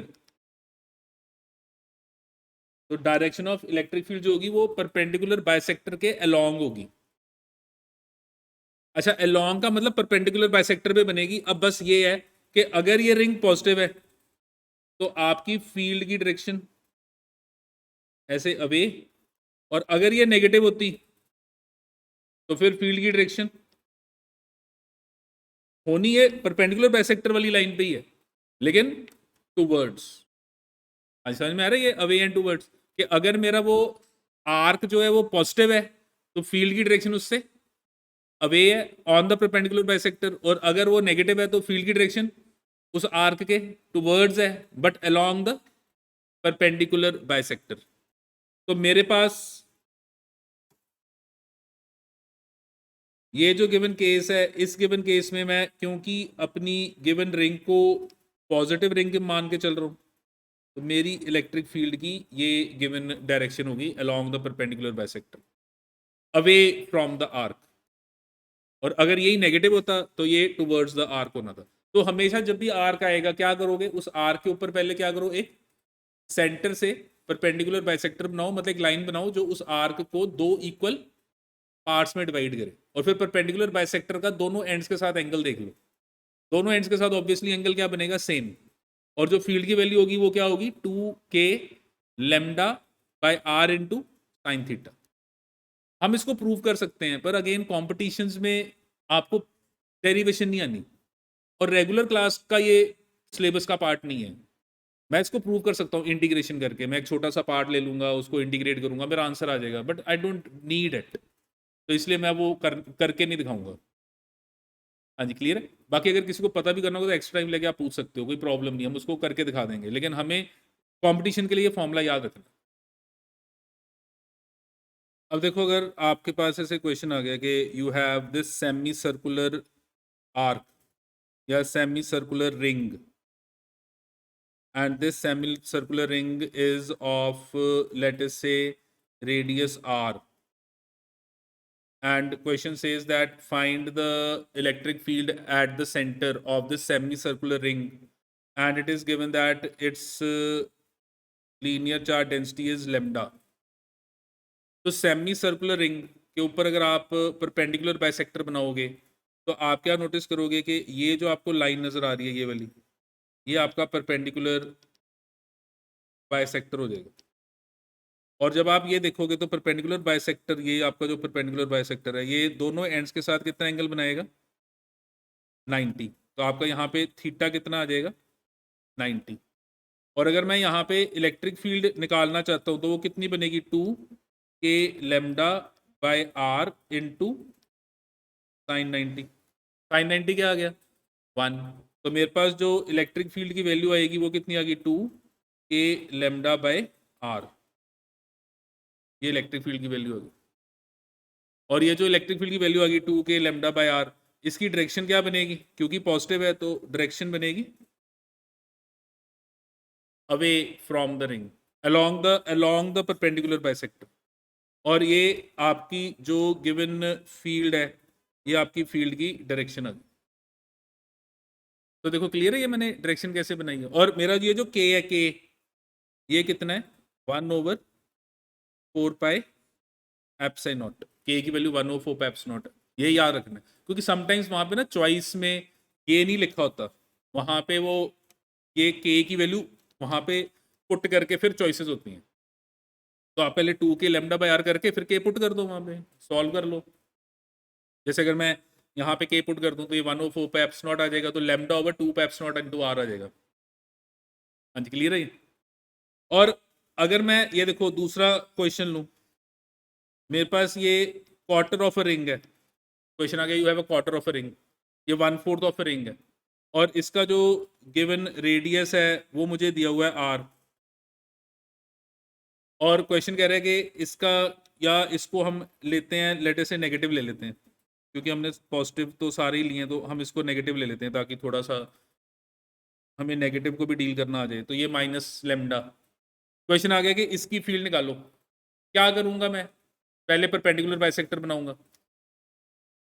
तो देखो ये मेरा परपेंडिकुलर बाइसेक्टर है, तो मेरा परपेंडिकुलर बाइसेक्टर क्या करना है, मैंने आर्क को दो इक्वल पार्ट्स में ब्रेक करना है, एक एंड के साथ और दूसरे, दोनों एंड के साथ जो एंगल बनेगा वो क्या बनेगा, सेम। और ये क्वार्टर ऑफ अ रिंग है, 1/4 ऑफ अ रिंग है, तो दोनों साइड के साथ कितना एंगल बनेगा, 45। तो मेरा यहाँ पे थीटा कितना बन रहा है, 45। ये मेरा ये थीटा आ गया, ये भी मेरा थीटा आ गया। तो मेरी इलेक्ट्रिक फील्ड की वैल्यू कितनी आएगी, हाँ जी, 2k lambda by R sine of 45, sine 45 is 1/√2। तो मेरी जो इलेक्ट्रिक फील्ड की वैल्यू आएगी वो आएगी √2 k लेमडा बाय आर। मेरे पास ये इलेक्ट्रिक फील्ड आ गई √2 k लेमडा बाय आर। और डायरेक्शन क्या बनेगी, तो मेरे पास जो डायरेक्शन बनेगी अलोंग द परपेंडिकुलर बाइसेक्टर, इस बाइसेक्टर के ऊपर बनेगी, और क्योंकि ये नेगेटिव है तो it will be towards the given charge. तो ये जो आपको नजर आ रहा है ये आपकी इलेक्ट्रिक फील्ड की डायरेक्शन बनेगी टुवर्ड्स द गिवन चार्ज। हाँ जी, क्लियर है ये? सो ये याद रखना है, इस तरीके से क्वेश्चन सॉल्व होंगे। अब कंपटीशन में क्वेश्चन आए हुए हैं तो हम एक दो क्वेश्चन करते हैं जो कंपटीशन में आए हैं। हाँ जी, क्लियर है यहाँ तक? Now question is that a point charge q is kept at center of a fixed semicircular thread having uniform charge per unit length lambda and radius of semicircular thread being r. The force required to keep charge stationary is. तो question है कि एक point charge q है और उसको हमने एक semi circular thread के सेंटर पे रखा हुआ है। It is kept at the centre of a semi circular thread, और वो जो सेमी सर्कुलर थ्रेड है उसके जो लीनियर चार्ज डेंसिटी है वो कितनी है, लेमडा, और उसका जो रेडियस है वो कितना है, आर। हम चाहते हैं कि ये जो चार्ज है, ये वाला चार्ज, ये किस पे रहे, रेस्ट पे रहे।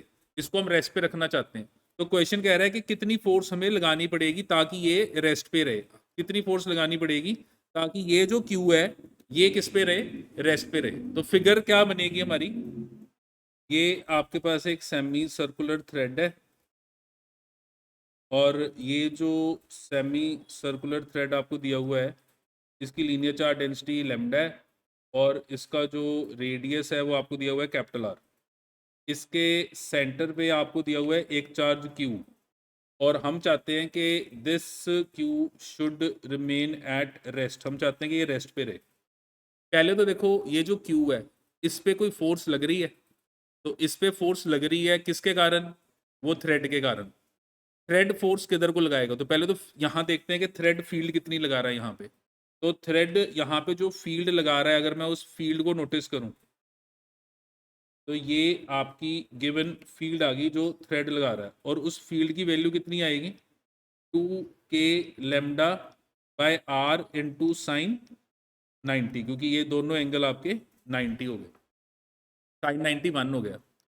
तो ये 2k लेमडा बाय आर, और ये जो 2k लेमडा बाय के की वैल्यू कितनी है, 1/4 पाई एप्सिलॉन नॉट, क्योंकि क्वेश्चन में वो ये 4 पाई एप्सिलॉन नॉट के बेसिस पे, तो 1/4 पाई एप्सिलॉन नॉट, तो ये मेरे पास आ गया lambda over 2 pi epsilon naught into R. ये मेरी इलेक्ट्रिक फील्ड आ गई ऑन द पॉइंट जहां पे वो आपने चार्ज रखा हुआ। अच्छा, इस गिवन चार्ज पे इस फील्ड के कारण क्या लगेगी, फोर्स, और वो जो फोर्स लगेगी वो किधर को लगेगी, क्योंकि चार्ज पॉजिटिव है तो फोर्स और फील्ड की डायरेक्शन सेम होगी। तो ये जो फोर्स लगेगी वो कितनी लगेगी, Q इंटू ई। मैं चाहता हूं कि ये रेस्ट पे रहे, तो रेस्ट पे रखने के लिए मुझे क्या करना पड़ेगा, एक ऑपोजिट फोर्स लगानी पड़ेगी। तो मुझे क्या करना पड़ेगा, एक एक्सटर्नल फोर्स लगानी पड़ेगी जो इस फोर्स के ऑपोजिट होगी। तो मेरी जो एक्सटर्नल फोर्स है वो इस फोर्स के ऑपोजिट होगी, उसकी वैल्यू भी क्या होगी, Q इंटू ई, बस ऑपोजिट होगी। ऑपोजिट होगी तो यहाँ पे जो नेट फोर्स है, यहाँ पे जो नेट फोर्स है वो क्या हो जाएगी, जीरो। हाँ जी, समझ में आया? भी आपने जो फोर्स लगानी है वो Q इंटू ई के ऑपोजिट लगानी है ताकि ये रेस्ट पे रहे। और फिर मेरे पास ये जो फोर्स है ये कितनी बन गई, Q इंटू ई कितना है, lambda over 2 pi epsilon naught into R. तो मेरे पास ये जो lambda into q over 2 pi epsilon into R, ये रिक्वायर्ड आंसर हो गया। और ऐसे क्वेश्चन पेपर में आने हैं, ये आए हुए हैं, बड़ी बार आए हुए हैं, तो इस टाइप के क्वेश्चन आते हैं। हाँ जी, क्लियर है ये? अब देखो ऐसे क्वेश्चन आ जाएंगे कि find electric field, find electric field at centre of ring, और आपको यहाँ पे क्या नज़र आ रहा है कि ये जो रिंग है इसमें हाफ रिंग जो है वो पॉजिटिव है, हाफ रिंग जो है वो नेगेटिव है। हाफ पे जो लीनियर चार्ज डेंसिटी है वो प्लस सिग्मा है, दूसरे हाफ पे जो लीनियर चार्ज डेंसिटी है वो, एक हाफ पे कितनी है, प्लस लेमडा, दूसरे पे कितनी है, माइनस लेमडा। तो यहाँ पे मैं क्या करूँगा, मैं यहाँ पे नोटिस करूँगा कि पहले तो ये जो मेरे को रीजन नज़र आ रहा है ये वाला, इसके कारण फील्ड लगेगी अलॉन्ग द परपेंडिकुलर बाइसेक्टर। और अगर मैं नोटिस करूं तो ये जो लाइन है ये आपका क्या बन जाएगा, परपेंडिकुलर बाइसेक्टर, क्योंकि ये इसको दो इक्वल पार्ट्स में ब्रेक कर रहा है। तो इसके कारण जो आपकी फील्ड आएगी वो ये आ जाएगी, ये E1। तो मैंने इसको वन पोर्शन ले लिया ऑफ द रिंग, तो ये भी सेमी सर्कुलर पार्ट हो गया रिंग का। और इसके कारण जो मेरी इलेक्ट्रिक फील्ड की वैल्यू आएगी वो कितनी आएगी, 2k lambda by R sign 90।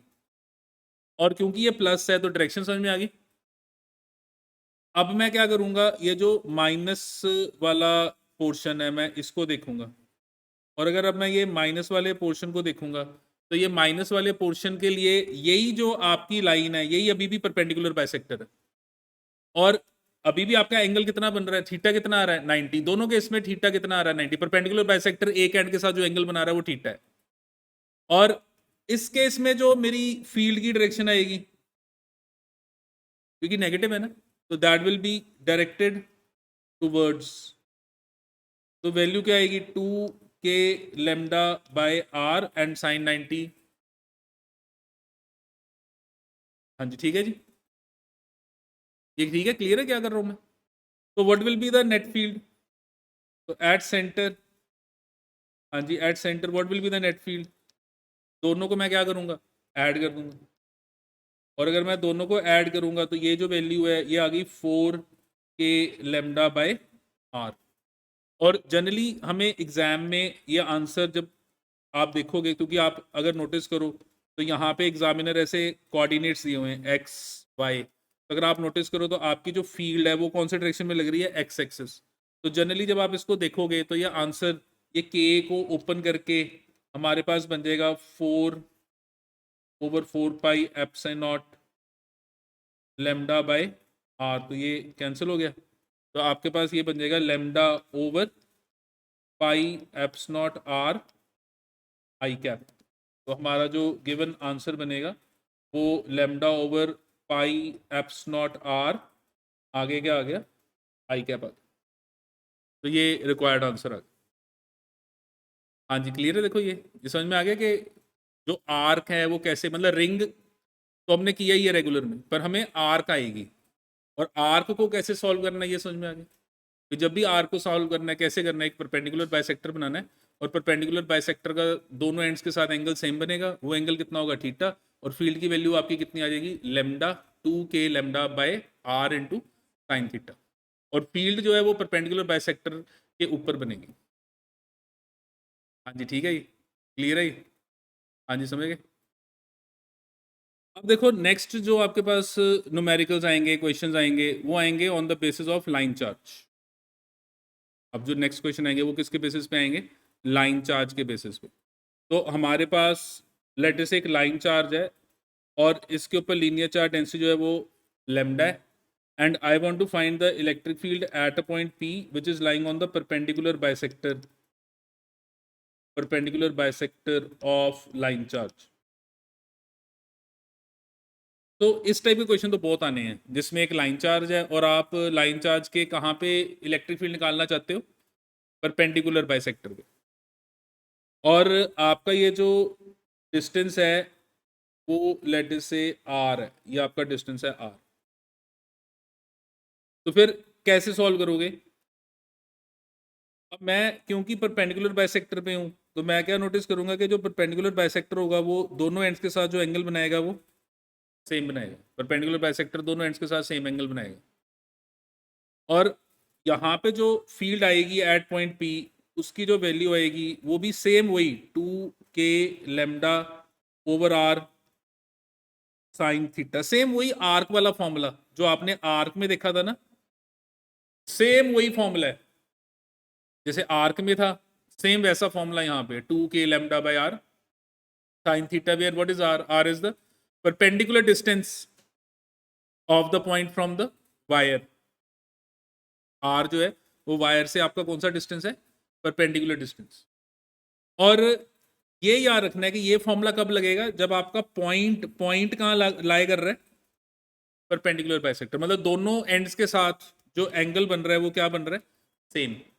और फील्ड की डायरेक्शन क्या बनेगी, what will be the direction of field?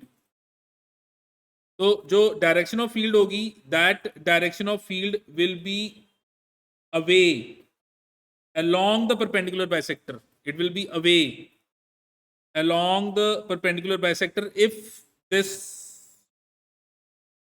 charge is positive.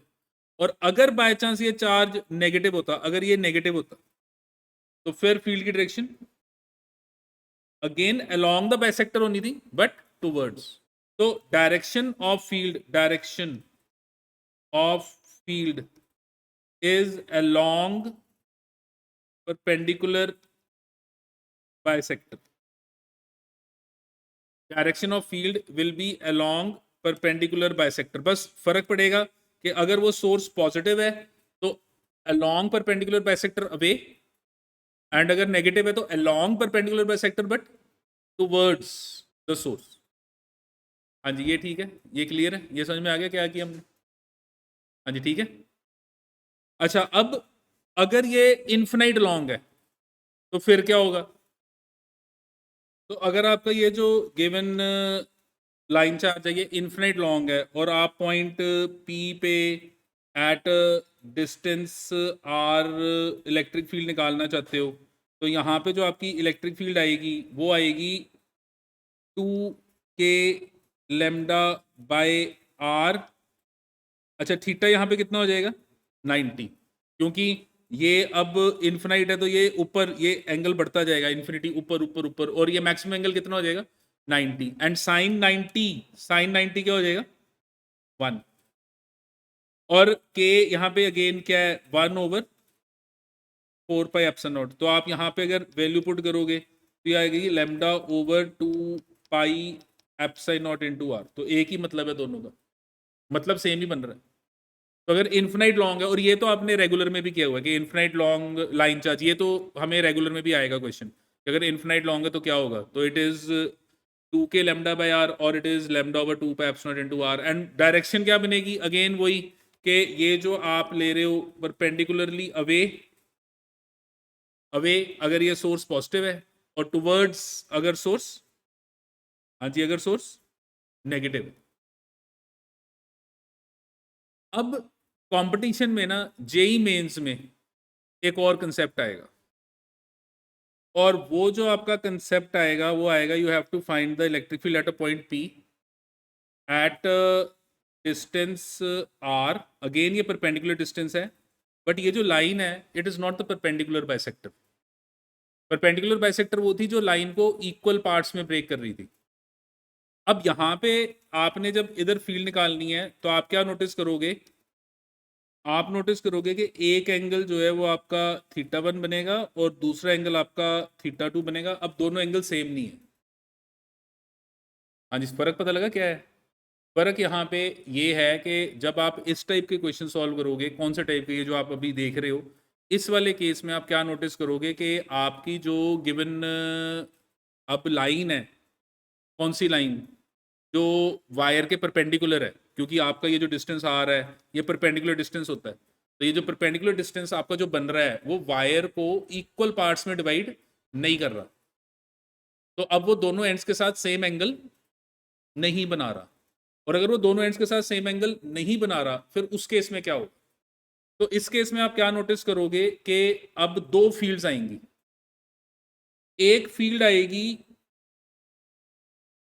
एक वायर के ये जो लाइन परपेंडिकुलर है उसके लॉन्ग आ रही है, क्योंकि बाइसेक्टर तो नहीं होगा ये, पर ये लाइन परपेंडिकुलर है. तो एक आपकी जो फील्ड की डायरेक्शन है वो इस जो परपेंडिकुलर लाइन है, आर वाली लाइन, उसके लॉन्ग आ रही है. और दूसरी जो फील्ड आ रही है वो किधर आ रही है? Parallel to the wire. ये दो फील्ड होंगी, एक परपेंडिकुलर टू द वायर आएगी फील्ड, एक वायर किधर आएगी? Perpendicular to the wire. एक फील्ड आएगी पैरेलल टू द वायर. अच्छा, अब यहाँ पे क्या समझ याद रखना है कि ये थीटा डिसाइड करेगा कि आपका गिवन ये किधर बनेगा. अगर आपका जो गिवन चार्ज है, ये एंगल जिधर स्मॉल एंगल होगा ये उधर लोगे, जिधर भी स्मॉल एंगल होगा इसको उधर लोगे. एंड ये जो आपकी लाइन होगी ये हमेशा किधर होगी? अगर पॉजिटिव है तो अवे, अगर नेगेटिव है तो टूवर्ड्स। ये डायरेक्शन अगर पॉजिटिव है तो अवे, नेगेटिव है तो टूवर्ड्स।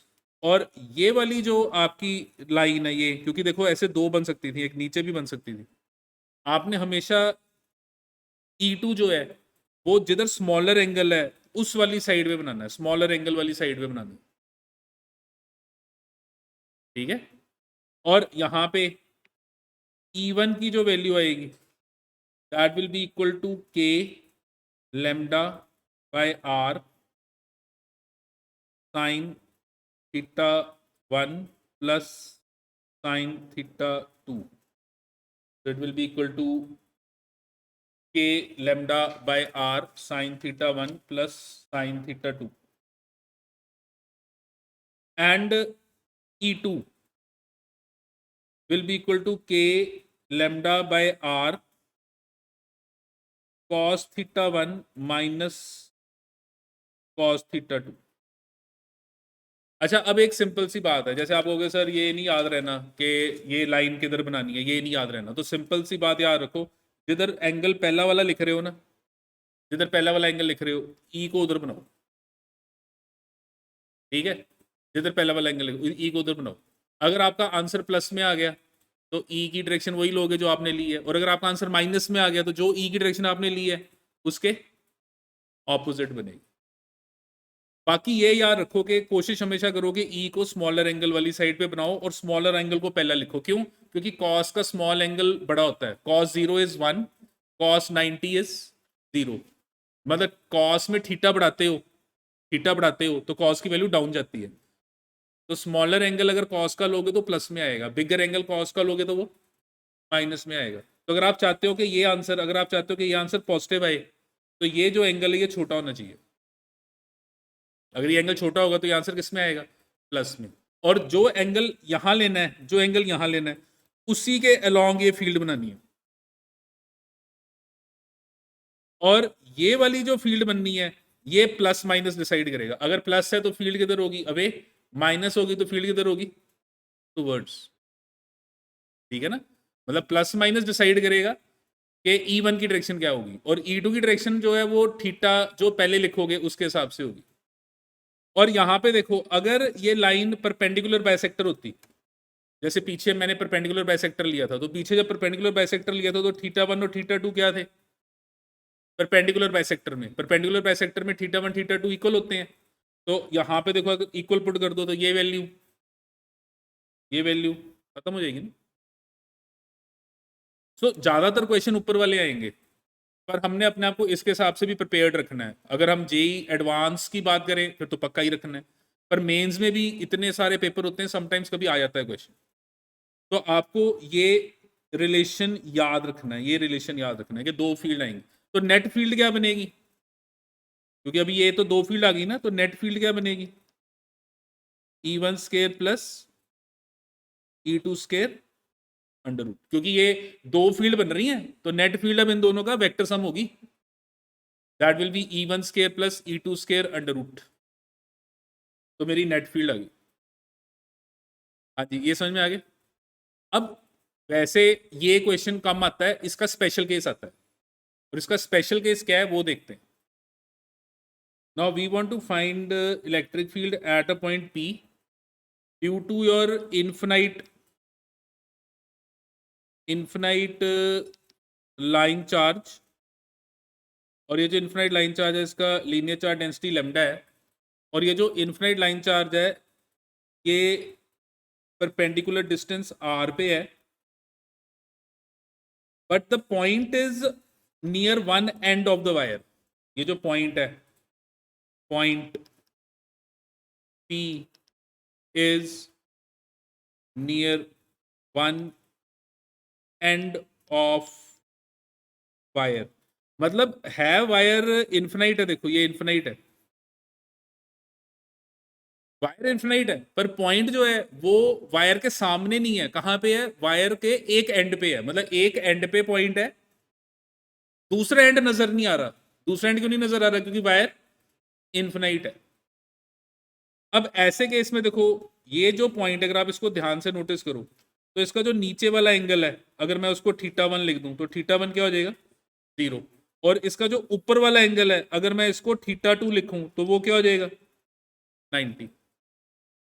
समझ में आया, θ1 0 θ2 90 कैसे होगा, क्योंकि नीचे देखो एंगल क्या था आपका, ये जो लाइन थी वो नीचे वाले के मतलब एंड के साथ क्या एंगल बनाती है, तो नीचे वाला एंड और ये लाइन दोनों सेम हो गए, तो अगर सेम हो गए तो ये वाला एंगल नीचे वाला एंगल 0 हो गया, और ऊपर वाला तो वो ऊपर जाते रहोगे, इन्फिनाइट है ना इन्फिनाइट, तो वो कितना हो जाएगा 90। तो मैंने स्मॉलर एंगल, मैंने क्या कहा था, मैं θ1 स्मॉलर एंगल लूंगा, तो θ1 मेरा हो गया 0, θ2 मेरा कितना हो गया 90। और फिर मैंने क्या कहा था कि अगर ये पॉजिटिव है तो मेरी फील्ड की डायरेक्शन अवे, और दूसरा जो पैरेलल वाला लेना है वो जहां स्मॉलर एंगल है, स्मॉलर एंगल उसके अलोंग। हाँ जी ठीक है ये बात। अगर ये नेगेटिव होता तो फिर E1 की डायरेक्शन इसके टुवर्ड्स हो जानी थी, पॉजिटिव है तो ये अवे होगी, और ये जो E2 है वो स्मॉलर एंगल वाली साइड पे मैंने लेना है। और फिर मेरे पास जो E1 है उसकी वैल्यू क्या होगी, K lambda by R sine of θ1 plus sine of θ2। तो मेरी E1 की वैल्यू क्या होगी, K lambda by R, where what is K 1/4 pi epsilon naught. तो मेरा जो E1 है, ये जो E1 है ये कितना हो गया, K लैम्डा बाय R। अच्छा अगर मैंने E2 निकालना है, बताओ E2 कितना बनेगा, K लैम्डा बाय R और फिर स्मॉलर एंगल माइनस दूसरा जो angle θ2, and cos 90 is 0, cos 0 is 1। तो मेरे पास E2 की वैल्यू देखो कितनी आ गई, सेम आ गई ना, हाँ जी देखो सेम आ गई। तो मेरे पास ये जो E2 आया ये भी कितना आ गया, K लैम्डा बाय R। और अगर मैं देखो इसका रिजल्ट नेट फील्ड बनानी है, देखो अगर नेट फील्ड बनानी तो जो नेट आएगी वो दोनों के साथ कितना एंगल बनाएगी 45, बाइसेक्टर हो गया ना देखो ये, क्योंकि दोनों सेम आ रहे हैं ना। तो अब ये सिंपल क्यों है, क्योंकि दोनों सेम आ रहे हैं, तो जो नेट फील्ड आएगी वो दोनों के साथ कितना एंगल बनाएगी 45।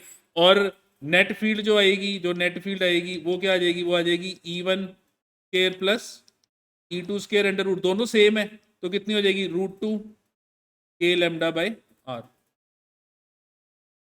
तो मैं यहाँ पे अगर इसको थोड़ा और क्लियर करके लिखूं तो मैं क्या नोटिस कर रहा हूँ कि ये मेरी नेट फील्ड बनेगी, ये मेरी नेट फील्ड बन जाएगी, और ये जो मेरी नेट फील्ड बनेगी ये दोनों के साथ कितना एंगल बनाएगी 45 डिग्री, और नेट फील्ड की ये मेरी वैल्यू आ जाएगी।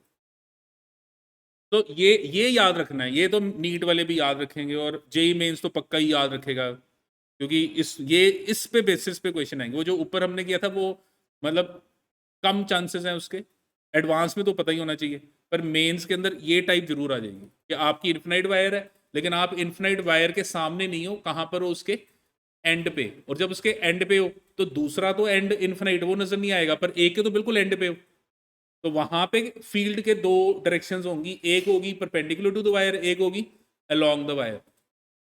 और अगर पॉजिटिव है तो फिर वो अवे, नेगेटिव है तो टुवर्ड्स, और जो अलोंग वाली डायरेक्शन लोगे वो स्मॉलर एंगल वाली साइड में। दोनों फील्ड की वैल्यू क्या आएगी सेम, कितनी आएगी K लैम्डा बाय R। वैसे तो जनरली पता है क्या होगा, एक ना पूरी फिगर बनी होगी, हम आगे क्वेश्चंस करेंगे इसके, तो जब वो फिगर बनी होगी तो आप इसको नेट निकालने की जगह ये वाली याद रखो, और फिर इसको याद रखो, और बाकी भी और भी वहां पे सुपर पोजिशन लगेगा, और भी कुछ चीजें होंगी वहां पे, उनको ऐड करके फिर आपका नेट आंसर आएगा। तो ये आपने अब याद रखना है। तो देखो ये सारे फॉर्मूले, ये सारे फैक्ट्स समझ में आ गए।